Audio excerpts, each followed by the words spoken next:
everyone, welcome to Boot Chemistry. In today's lecture, we are going to cover corrosion. We will get to know what actually corrosion is and is it an electrochemical phenomena? Is it advantageous or disadvantageous?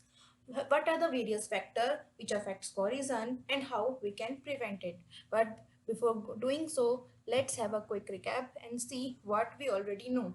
So we have already covered electrochemical cell. Here is the representation of it. On the left hand side, we always took anode. This is oxidation half cell, and the oxidation half cell is the one where anode is dipped and there is a negative charge over anode and electron moves out of the cell. If we talk about this right hand side cell, here always reduction takes place. These two lines represent the salt bridge, and reduction half cell cathode is dipped in its electrolyte and has a positive charge, and electron moves into the half cell. If we talk about the cell potential of this whole cell, then it will be equals to reduction half cell of cathode minus electrode potential of oxidation half cell, or we can say E naught cathode minus E naught anode, or this is E naught. R stands for right hand side cell and L stands for left hand side cell. Okay, if the concentration is other than unity, see here the concentration is unity, that's why we have used this formula. But if the concentration is other than unity, then we will use Nernst equation to get the cell potential of that cell. This relation is used to relate cell potential and equilibrium constant. Actually, cell potential is zero when the reaction reaches equilibrium. So this is standard cell potential and this is related to equilibrium constant by this formula. Then we talked about Gibbs energy and its relation with cell potential and equilibrium constant. In our last lecture, we discussed about battery, and we can classify battery into two majorly in primary cells and secondary cell, and fuel cell was third, and it was quite different from this primary cells and secondary cells. So primary cells were the one that we can use only once, means one time usable cells, and we have discussed about two types of primary cell, that was dry cell and mercury cell. If we talk about secondary cell, then we have already discussed in very detail about lead storage battery and nickel cadmium storage cell. Let me tell you that storage battery and fuel cells are most important topic of this part, battery, and you are supposed to get, I think, 3-mark question from this. So please go thoroughly from this topic and do every anodic and cathodic reaction of each cell. Okay, so let's start today's topic, corrosion. Okay, what is corrosion? It is eating away of metal due to attack of atmospheric gases on the surface of metal, resulted into the formation of compound of oxides, sulfides, carbonates and sulfates. So what actually is the corrosion? हम सभी जानते हैं कि nature के अंदर सारे हम बोल सकते हैं मेटल्स हैं वो ओर की फॉर्म में रहते हैं, लेकिन ह्यूमन क्या कर रहा है, उनको एक्सप्लोइट कर रहा है, उनको वहां से निकाल रहा है, उसको प्योरीफाई कर रहा है, उसके बाद प्योर मेटल एक्सट्रैक्ट कर रहा है. लेकिन नेचर क्या अपना काम स्टॉप कर देती है? नहीं, नेचर फिर से कोशिश करती है जो हमने प्योरीफाइड मेटल लिया है उसको दोबारा से उसकी इम्प्योर फॉर्म में कन्वर्ट करने की. सो कोरिजन के अंदर क्या हो रहा है, एटमॉस्फेरिक गैसेस जो हैं वो मेटल के साथ रिएक्ट करेंगी और वापस से उसको एक इम्प्योर फॉर्म में कन्वर्ट करने की कोशिश करती है. So it is a natural process. Corrosion is a natural phenomena that causes the transformation of pure metal to undesirable substance when they react with substance like water और air. यहाँ पे undesirable term क्यों लिखा है? क्योंकि हम नहीं चाहते कि दोबारा से ऐसे कन्वर्ट हो, क्यों हमने इतनी ज़्यादा एनर्जी वेस्ट की है, इकोनॉमिक हम बोल सकते हैं मनी स्पेंड किया है, टाइम वेस्ट किया है, इसलिए to extract the pure metal. और अब वापस से दोबारा से अगर उसका कोरिजन होगा तो दोबारा से क्या हो गया, उस ऑक्साइड में कन्वर्ट हो जाएगा, सल्फाइड में कन्वर्ट हो सकता है, कार्बोनेट में कन्वर्ट हो जाएगा, सल्फेट, और उसका जो यूज है वो कम हो जाएगा. इसीलिए हम बोल सकते हैं एक अनडिजायरेबल फिनोमिना है from human point of view. और यहाँ पर होता क्या है, जो मेटल है उसकी रिएक्शन होती है वाटर या फिर हम बोल सकते हैं एयर के साथ, जिसमें बहुत सारी गैसेस प्रेजेंट होती है और डिफरेंट मेटल डिफरेंट टाइप की गैसेस के साथ रिएक्ट करके कोरोड करते हैं. So this reaction causes damage and disintegration of the metal starting from the portion of the metal exposed to the environment. इसका मतलब क्या हुआ, corrosion एक surface phenomena है, मीन्स वो surface पे होता है सबसे पहले, उसके बाद अगर first layer corrode हो गई, निकल गई, react कर गई, उसके बाद second layer पे ऊपर जाएगा, फिर third layer के ऊपर जाएगा. तो इन शॉर्ट अगर आपने उसकी फर्स्ट लेयर है वहीं पे उसको स्टॉप कर दिया, वहीं पे उसको प्रोटेक्ट कर दिया, तो ऐसा नहीं है कि बाहर से आपको बिल्कुल शाइनी मेटल दिख रहा है और अंदर कहीं डीप लेयर उसकी कोरोड हो रही है, ऐसा नहीं होता। Why? Because corrosion is a surface phenomena. Okay, तो example of corrosion is when copper metal is expose to environment. तो कैसा कलर शो करता है? देखिए कॉपर मेटल है, this one is pure side, और जब इसका कोरिजन हो जाता है तो आप देख सकते हैं ये ब्लूइश ग्रीन कलर है, तो ये क्या है? कोरोडेड कॉपर मेटल है। और ऐसा क्यों होता है? Due to formation of oxide.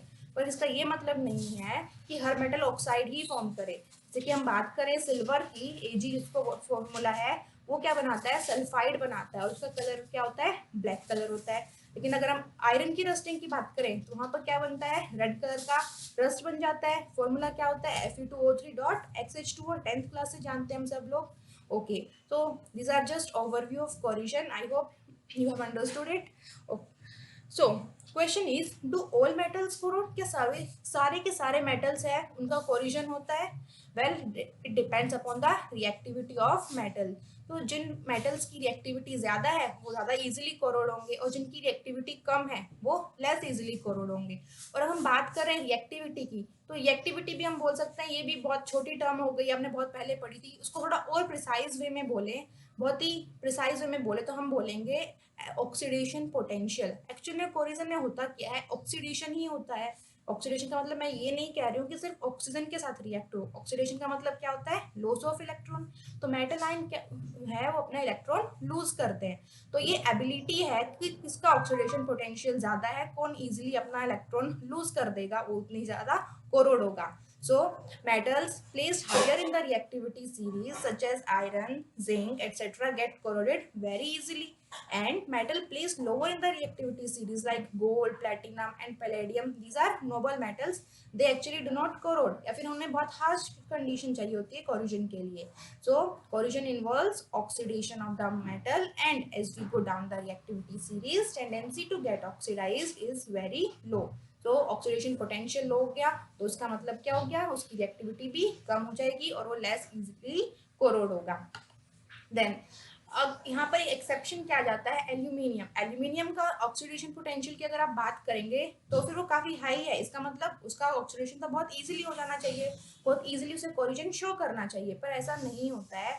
Actual में क्या है? कोरिजन एक स्पेशल केस लिए हो गया क्योंकि वहां पर एक प्रोटेक्टिव लेयर बन जाती है। फर्स्ट टाइम में तो वो रिएक्शन करेगा। अगर आप प्योर एल्यूमिनियम को देखेंगे तो बहुत ही शाइनी मेटल होता है, लेकिन क्या है, एक बार वो अगर एयर के कांटेक्ट में आता है तो ऑक्साइड की एक लेयर बना लेगा, और उस ऑक्साइड की लेयर बनने के बाद वो कोरिजन स्टॉप हो जाता है, फर्दर बल्क में नहीं जाएगा कि अंदर तक चलता जाएगा नहीं।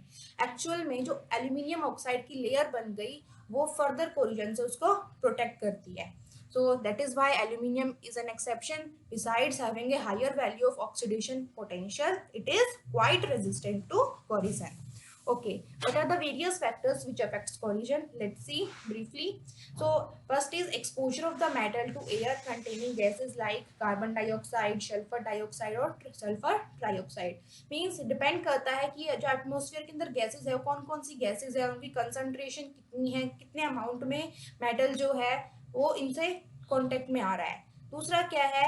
मेटल जो है सॉल्ट वाटर के साथ, हम बोल सकते हैं मॉइस्चर कंटेंट है एटमॉस्फेयर में, उसके ऊपर भी तो डिपेंड करता है। जितना ज्यादा मॉइस्चर कंटेंट होगा एटमॉस्फेयर के अंदर, सॉल्ट होगा, इलेक्ट्रोलाइट प्रेजेंट है, कोरिजन उतना ही फास्ट होगा। Next is presence of impurities like salt, means NaCl type जो सॉल्ट्स होते हैं वो कोरिजन को इंक्रीज कर देते हैं। अगर हम बात करें टेम्परेचर की तो जैसे जैसे टेम्परेचर इंक्रीज होता है रेट ऑफ कोरिजन भी इंक्रीज होता है। So an increase in temperature always increases the corrosion. Next is nature of the first layer of oxide formed. So this is here comes the exception. Aluminium क्या है? उसकी तो जो first layer बन गई ऑक्साइड की वो फर्दर कोरिजन से रोक देती है, प्रिवेंट करती है, लेकिन सारे ऐसे नहीं होते। Others like rust easily crumble and expose the rest of the metal. लेकिन अगर जैसे फॉर एग्जांपल आयरन की बात कर ले तो वहां पर फर्स्ट लेयर कोरोड हो गई, उसके बाद सेकंड हो जाएगी, थर्ड हो जाएगी, तो पूरा का पूरा जो मेटल है जो बहुत ही स्ट्रॉन्ग लगता है आपको पूरा पूरा क्रम्बल हो जाएगा, टूट जाएगा। है presence of acid in the atmosphere. Acid जो है वो भी क्या करता है? कोरिजन को एक्सेलरेट करता है। एसिडिक गैसेस होती है एटमॉस्फेयर में, जैसे कि हाइड्रोजन सल्फाइड हो गई, वाटर है, सल्फर डाइऑक्साइड है। अब वाटर है और सल्फर डाइऑक्साइड है, रेन हो गई तो क्या हो जाएगा? सल्फर डाइऑक्साइड वाटर के साथ मिक्स होके H2SO4 प्रोड्यूस कर देगा। सो जो सल्फ्यूरिक हम बोल सकते हैं एसिड बन गया, जितने भी एसिड हैं वो भी कोरिजन के प्रोसेस को एक्सेलरेट कर देते हैं। ओके, थैंकफुली आपको सिर्फ एक ही प्रोसेस है कोरिजन का, सिर्फ आयरन है, यही हमारे सिलेबस में है जो आपको थोड़ा डिटेल में पढ़ना है, बाकी नहीं पढ़ना। तो हम कोरिजन पढ़ क्यों रहे हैं इतना, क्योंकि it is an electrochemical phenomena, और जहाँ पर इलेक्ट्रोकेमिस्ट्री आ जाती है इसका मतलब क्या हो रहा है, यहाँ पर ऑक्सीडेशन भी होगा, यहाँ पर रिडक्शन भी होगा। सो लेट्स सी कैसे आयरन जो है वो ऑक्सीडाइज हो रहा है। This is your iron, pure iron metal. जब तक ये एयर के कांटेक्ट में नहीं आ रहा है कोई प्रॉब्लम नहीं है, लेकिन प्रॉब्लम कब क्रिएट होती है, जब ये कांटेक्ट में आ रहा है, मॉइस्चर के कांटेक्ट में आ रहा है, एयर के, यहाँ पर एच आयन प्रोड्यूस हो जाते हैं, प्रॉब्लम तब स्टार्ट होती है। सो देखिए यहाँ पर आयरन यहाँ पर सॉलिड फॉर्म में है, क्या करेगा, ऑक्सीडाइज हो गया, इसने 2 इलेक्ट्रॉन लूज कर दिए और ये कन्वर्ट हो जाएगा किसके अंदर, Fe2 पॉजिटिव आयंस के अंदर। ठीक है, so rusting of iron, it is most commonly seen example which happens when iron comes in contact with air or water। इसको आप ये क्या है, एक वाटर ड्रॉपलेट समझिए, वाटर ड्रॉपलेट है यहाँ पर। तो क्या होगा, एयर के कांटेक्ट में आ रहा है, तो द रिएक्शन जो है वो एक बहुत ही टिपिकल इलेक्ट्रोकेमिकल रिएक्शन है। तो मेटल क्या कर रहा है, इसने 2 इलेक्ट्रॉन को लूज किया और कन्वर्ट हो जाएगा Fe2 पॉजिटिव आयन के अंदर, इसको हम क्या बोल देते हैं, फेरस आयन। तो this is your oxidation reaction. Why? Because metal is losing an electron and loss of electron is oxidation. Okay. अब हम बात करते हैं, अच्छा ये तो ऑक्सीडेशन हो गया, इसका मतलब क्या है, ये एनोडिक रिएक्शन भी तो हो जाएगी। चलिए थोड़ी देर बाद देखते हैं इसको। तो अब यहाँ पे जो इलेक्ट्रॉन लूज हुए हैं उनका क्या होगा, the electron lost will move to the other side where they combine with H ions. अब यहाँ पे जो इलेक्ट्रॉन्स है, ये देखिए, ये जो इलेक्ट्रॉन्स प्रोड्यूस हो गए हैं, दिस वन, अब ये इलेक्ट्रॉन है कहाँ जाएंगे, ये देखिए यहाँ पर H आयन प्रेजेंट है, तो H आयन का क्या है, इसको इलेक्ट्रॉन की रिक्वायरमेंट है, राइट।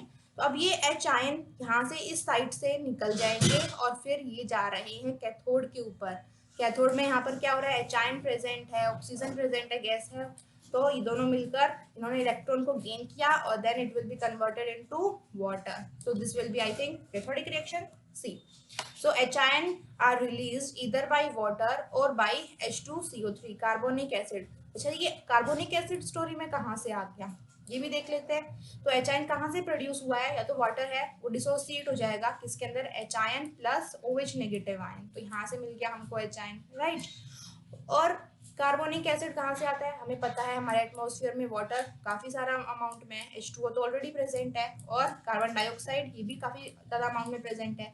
तो वाटर प्लस CO2 ये दोनों मिलकर क्या प्रोड्यूस करते हैं, they produce H2CO3 that is carbonic acid. तो वाटर अगर डिसोसिएट होता है तो वहां से भी हमें H आयन मिल रहा है, कार्बोनिक एसिड अगर डिसोसिएट हो रहा है तो भी हमें H आयन मिल रहे हैं। तो हाइड्रोजन आयन प्रेजेंट है, और इलेक्ट्रॉन कहाँ से रिलीज हुए हैं, इलेक्ट्रॉन ही वही इलेक्ट्रॉन है जो कि आयरन के ऑक्सीडेशन से प्रोड्यूस हुए थे। आयरन किस में कन्वर्ट हो गया था, फेरस आयन में, और हमें 2 इलेक्ट्रॉन मिले थे, राइट। तो ये देखिए ये H आयन आ गए, ये देखिए कहाँ से आए हैं, ये dissociation of water and carbonic acid, electron मिल गया हमें ऑक्सीडेशन ऑफ आयरन से, और ऑक्सीजन एटमॉस्फेयर के अंदर ऑलरेडी प्रेजेंट है। तो ये रिएक्शन क्या हो जाएगी, इन्होंने क्या किया है, इलेक्ट्रॉन को गेन किया है और प्रोड्यूस हो गया water, that's why it is a reduction reaction. तो ये रिडक्शन रिएक्शन हो गई। तो चलिए थोड़ा सा और देख लेते हैं इसको डिटेल में। एनोडिक रिएक्शन के ऊपर क्या हो रहा है, oxidation. Oxidation means loss of electron, iron is being converted into ferrous ion with loss of 4 electron. इसके लिए इलेक्ट्रोड पोटेंशियल कितना है, -0.44 volt. If you talk about cathodic reaction, तो कैथोडिक रिएक्शन के अंदर क्या है, देखिए 4 इलेक्ट्रॉन इन्होंने गेन किया।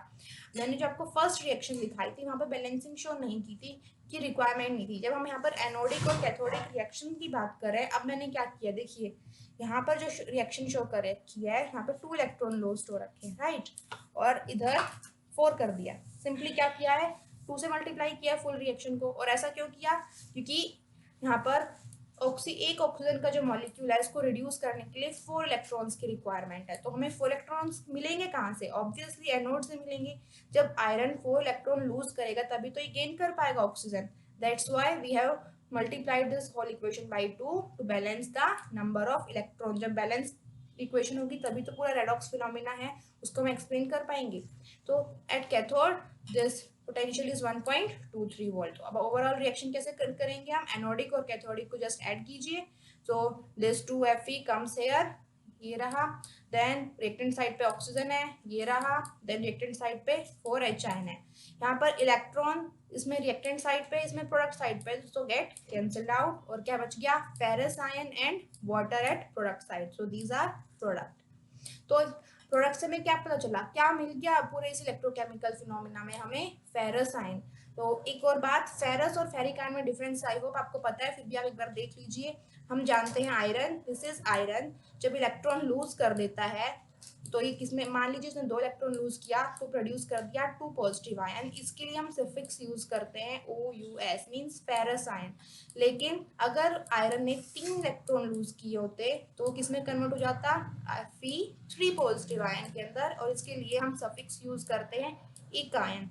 So this is ferric ion and this is ferrous ion, right. तो अभी जो ओवरऑल रिएक्शन है इससे हमें मिला है फेरस आयन।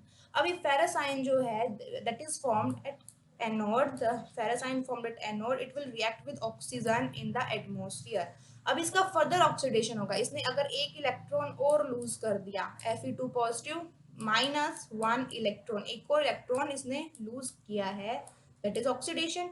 तो अब क्या हो जाएगा, ये फेरिक आयन के अंदर कन्वर्ट हो जाएगा, और अब ये बन गई this Fe2O3 is your ferric oxide, not ferrous oxide. ध्यान रखिएगा इस चीज का। आप इसका ऑक्सीडेशन नंबर यहाँ से भी चेक भी कर सकते हैं, 2x लिखिए, आयरन का हमें नहीं पता, -3 इंटू -2 का माइनस क्या हो जाएगा, 3 इंटू 2, क्योंकि ऑक्सीजन का ऑक्सीडेशन नंबर कितना होता है, -2, that's why I have put minus here, it will be equals to 0, और x की वैल्यू कितनी आ जाएगी यहाँ से, x is equals to 3।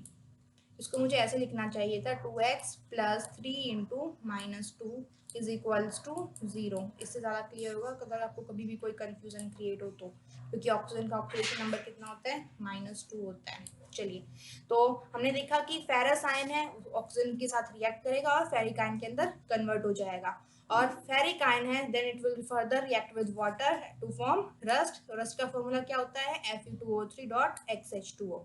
So these are reaction. First, ferrous ion will be converted into ferric ion. Then this ferric oxide will react with water to form rust having formula Fe2O3.XH2O.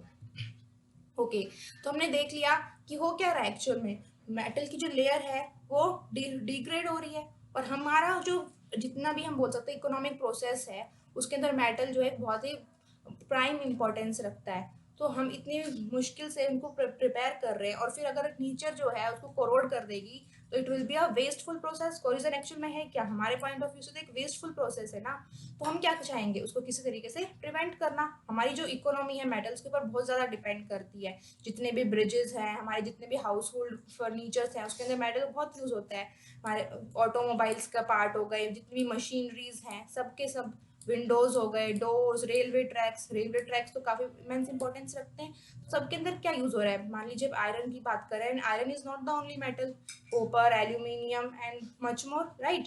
तो उन सबको prevent तो करना पड़ेगा ना corrosion से। So these are the various methods to prevent corrosion, that are electroplating, cathodic protection, galvanization, painting and greasing, and using corrosion inhibitor. So इसके अंदर आप बहुत ध्यान से देखेंगे 2 method, that is cathode protection and electroplating. Galvanisation तो बहुत easy है, चलिए थोड़ा सा डिटेल में देख लेते हैं। इलेक्ट्रोप्लेटिंग के अंदर क्या होता है, यहाँ पर इलेक्ट्रोलिसिस का यूज होता है, and electrolysis is the phenomena by which we convert electrical energy into chemical energy, just opposite of electrochemical cell. देखिए यहाँ पे बैटरी लगाई हुई है, इसका मतलब क्या है, बाहर से एक इलेक्ट्रिक सोर्स लगाया हुआ है, और अब इस इलेक्ट्रिकल एनर्जी को केमिकल एनर्जी में प्रोड्यूस करा जाएगा, कन्वर्ट किया जाएगा। तो करते क्या इलेक्ट्रोप्लेटिंग में, मान लेते हैं यहाँ पर ये कोई भी मेटल है, छोटी सी स्पून ले रखी है, यहाँ पर कोई भी मेटल है which can be corroded easily, तो इसके ऊपर क्या किया है, दूसरे मेटल की कोटिंग की गई है, यहाँ पर सिल्वर की कोटिंग की गई है। So this is one is your anode and this one is your cathode. तो एनोड के ऊपर क्या होता है, oxidation, oxidation means loss of electron. तो जो प्योर Ag है वो कन्वर्ट हो रहा है किसके अंदर, Ag positive by loss of electron. अब ये जो Ag पॉजिटिव है और ये जाएगा कैथोड के ऊपर, और कैथोड के ऊपर क्या होता है, reduction means gain of electron, ये इलेक्ट्रॉन गेन करेगा और यहाँ पर डिपॉजिट हो जाएगा स्पून के ऊपर, राइट। तो यहाँ पर क्या हुआ, ये जो पूरी की पूरी स्पून है ये सिल्वर से हम बोलेंगे इलेक्ट्रोप्लेट हो चुकी है, और जो सिल्वर है that is less prone to corrosion means easily corrode नहीं होता है as compared to this metal. तो एक्चुअल में यहाँ पर यही हुआ है, एक मेटल 1 लिया गया है, एक मेटल 2 लिया गया है, और उसके बाद क्या कर रखा है इन्होंने, मेटल 1 जो है इसकी कैथोड ले ली, 2 है इसकी एनोड ले ली, और इस तरीके से पूरा मेटल 1 को पूरा कोट कर दिया गया है, जिससे कि कोरोजन का जो फिनोमिना है वो स्टॉप हो जाए. तो metal commonly used as anode are copper, nickel, gold, silver, zinc. Means ये जो मेटल्स है ये कोरोजन से थोड़े ज्यादा रेजिस्टेंट होते हैं as compare to the metal 1 of cathode. Next is cathodic protection. इसको हम सेक्रीफिशियल प्रोटेक्शन भी बोलते हैं. सेक्रीफिशियल प्रोटेक्शन क्यों बोलते हैं? यहाँ पर मेटल जो होगा उससे ज्यादा रिएक्टिविटी का मेटल है वो यूज किया जाएगा एज अ बेस मेटल, और उसके बाद क्या, सॉरी, इसके अंदर क्या है, बेस मेटल को एक अपने से ज्यादा रिएक्टिव मेटल के साथ कोट किया जाएगा, कनेक्ट किया जाएगा, जिससे क्या होगा कि जो उससे ज्यादा रिएक्टिव है मेटल तो ऑब्वियसली वो पहले रिएक्ट करेगा. तो उसने क्या किया, अपने आप को सेक्रीफाइस कर दिया to save the other metal, इसीलिए इसको कैथोडिक प्रोटेक्शन भी बोलते हैं. इसके अंदर वही सेम है, एनोड के ऊपर क्या हो जाएगा, आपका सेक्रीफिशियल मेटल लगाया जाएगा. So in this process, the base metal is connected to a sacrificial metal that corrodes instead of the base metal. तो metal ने अपने आप को sacrifice कर दिया, वो ज़्यादा reactive था और easily वो corrode हो जाएगा as compared to the base metal. So what we are doing by doing this means sacrificial metal which is more reactive than the base metal will give out electrons, or electron give out कर रहा है, means it undergoes oxidation and get oxidized, and the ion thus formed takes part in the corrosion reactions and thereby saving the base metal. और इस पूरे process से क्या हो जाएगा, जो बेस मेटल है वो तो प्रोटेक्ट हो जाएगा. That is why it is called sacrificial protection. ये रिपीटेडली बोर्ड में पूछा गया है तो इंपॉर्टेंट है. कैथोडिक प्रोटेक्शन बोलते हैं या सेक्रीफिशियल प्रोटेक्शन से भी पूछा गया है, तो इसको भी थोड़ा अच्छे से करेंगे. Next is galvanisation. गैल्वेनाइजेशन के अंदर क्या होता है, जिंक की कोटिंग की जाती है, that is more resistant to corrosion. Painting or greasing we already aware of. Then choosing the right material can also help prevent corrosion. तो हमें क्या करना चाहिए, हमें ज़्यादा आयरन के ऊपर रिलाई करना ही नहीं चाहिए. मीन्स हमें पता है एल्यूमिनियम है तो ज़्यादा रेजिस्टेंट है कोरोजन से, तो we should actually change our choice sometimes, right, if possible. Then using the corrosion inhibitor. These are the chemicals which when added to the corrosion environment has the ability to cut down the rate of corrosion. तो क्या करते हैं, corrosion का rate है उसको slow कर देते हैं. तो this one is your galvanisation. यहाँ पे जिंक की देखिए कोटिंग की गई है. ओके यहाँ पर ये गैल्वेनाइज्ड पेंट है, यहाँ पे पेंटिंग शो कर रखी है. चलिए, so this are your question of the day. Just one word answer है, फटाफट से आप कमेंट बॉक्स में इसका आंसर कर दीजिए. Thank you.